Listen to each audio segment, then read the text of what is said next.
After learning that I had a monthly living allowance of $500,000, my childhood friend and boyfriend, Scarlet Voss, started copying everything I did. I had naturally curly hair, so she curled her long, straight black hair. I got a new manicure, she took a photo of it and visited 20 different salons just to replicate it. I wore luxury brands, she skipped classes, took on 5 part-time jobs a day, and bought the same ones. At first, I thought she was just a harmless copycat. But a month later, I was diagnosed with a terminal illness and died swiftly. As I closed my eyes for the last time, the family who once adored me didn't even come to say goodbye. Instead, they patted my roommate's head and called her by my name. I was devastated. What on earth had happened? After death, my soul lingered and drifted toward Scarlet Voss. She had moved into my room and was curled up in my boyfriend's arms, smiling smugly. "Thank you, brother Ethan," she said sweetly. "If you hadn't helped fund me, I'd never have had the money to imitate her, steal her luck through the system, and become her. Everything she had is mine now." So that's where it all went wrong, it was the system she used. When I opened my eyes again, I was back on the very day Scarlet first asked to perm her hair like mine. The sound of a camera shutter broke the silence, followed by a flash. Scarlet, who was secretly taking pictures again, quickly hid her phone. Beside me, my friend Sabrina K leaned over and whispered in my ear, "Celeste, want me to check if she's taking photos of you? Lately, I always catch her pointing her phone at you, she's like an obsessed fan. I really can't take it anymore." I shook my head and gestured for her to ignore it. In my past life, I'd confronted her, demanded she hand over the photos. But her phone was empty, and I ended up being accused of bullying her.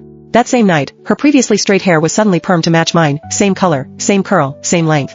After that, even my friends began mistaking her for me from behind. Remembering the system she mentioned, I texted my personal stylist. "Sis, I'm tired of my curls. Design me a hairstyle that's so unique no one can copy it. Do it well, and I'll give you a bonus." She was excited and sent a photo right away, a team of 7 or 8 stylists in a design meeting for my new look. I smiled, locked my phone, and turned to Tessa Wynn. "Let's go get haircuts later. Invite Lydia Quinn too, my treat." "Alright, but only if you let Lydia and me treat you to dinner after. We don't want to mooch off you all the time." I was about to reply when Scarlet's shrill voice interrupted from behind. "Where are you eating? Why didn't you invite me? We're dorm mates, why are you excluding me? Celeste, do you think you're better than me?" Her voice was so loud that it drew the attention of the entire class. Noticing everyone's stares, she immediately switched to a pitiful tone and lowered her head. "I know you're all from wealthy local families. I'm just a girl from a small town, you must all look down on me. But I really just want to be friends." But her idea of friendship? Every time we went out, she used her supposed poverty to dodge the bill. Whenever we insisted she pay, she guilt-tripped us with sob stories, how hard her life was, how little she had. After enough of that, none of us wanted to hang out with her anymore. Just as I was about to pull out my phone and show everyone the evidence, Ethan Granger, my boyfriend and the class monitor, suddenly jumped out like some white knight. "Celeste, didn't I tell you already? I can't stand domineering girls. Just because your family has a bit of money doesn't mean you can bully others. Scarlet may not come from a wealthy family like yours, but she's better than all of you born with silver spoons in your mouths. Coming from a small town and still getting into the same university, don't you see how hard she's worked?"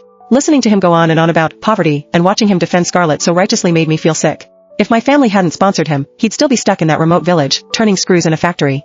If I hadn't begged my parents to give him an extra living allowance, if I hadn't bought him luxury items, how could he have ever pretended to come from a well-off family, looking all polished and refined?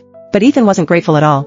He resented the scent of money on me. Worse, he knowingly used my family's money to help Scarlet, the same girl who was scheming to replace me. Recalling the nauseating image of him embracing Scarlet in my past life, I took out my phone and immediately messaged my parents. "Starting today, the company will cut all funding to Ethan. Let him and Scarlet enjoy life as a hardworking part-time couple." Noticing I was still on my phone, Ethan grew even more agitated. "Celeste Marlowe, don't you think you've done anything wrong? Ethan, can't accept a girl as domineering and unreasonable as you. If you know you're wrong, then apologize to Scarlet right now and make it up to her, or else What are you going to do?" I asked coldly. Ethan thought I was afraid, and raised his voice. "If you don't apologize, I'll break up with you." In the past, just hearing the words, break up, would have made me cave instantly. After all, he saved me from those gangsters 2 years ago. I'd always obeyed him out of gratitude for that. But after experiencing a strange and untimely death in my previous life, I was no longer a girl who saw nothing but love. "Then break up," I said without hesitation. Lifting my gaze from the phone screen to his face, I continued. "Fine, we'll break up. Since you're so offended by my money, you must not value it at all. In that case, return the $300,000 I spent on you over the years. Transfer it back, now." He stiffened at first when I mentioned breaking up, but when I brought up money, he suddenly relaxed. He thought I was just bluffing, acting out of emotion, playing hard to get. After all, I'd always been generous to him. There was no way I'd really ask for my money back. Putting on an act, he said. "Fine, I'll return it. I don't need your money anyway." But Scarlet, who had used that money to imitate me, was immediately upset. "No, brother Ethan, you can't give her anything. You're dating, why should she take money back from you? And didn't you spend money on her when you were together? Probably even more than she did on you. She's asking for $300,000? You'd better tally everything so she doesn't take advantage." Ethan knew exactly how much he'd spent. He felt guilty, but kept pretending to be noble. "It's alright, Scarlet. Celeste's my girlfriend. If she wants it, I'll give it to her." He even winked at me while speaking, as if asking me to let it slide, again. In the past, I would have stayed silent for the sake of his pride. But this time, I opened the gift record on my phone. "You gave me a rose in May 2023, a silver earring in August, and a ceramic bowl in October. That's everything I received in 3 years. The total value? Maybe $500. Then I looked up at him again. Ethan, do you want me to list in front of our classmates exactly how you used my money? Or should I send the payment log to the class group chat for everyone to see? Ethan froze on the spot, scanning my face for even the slightest hesitation.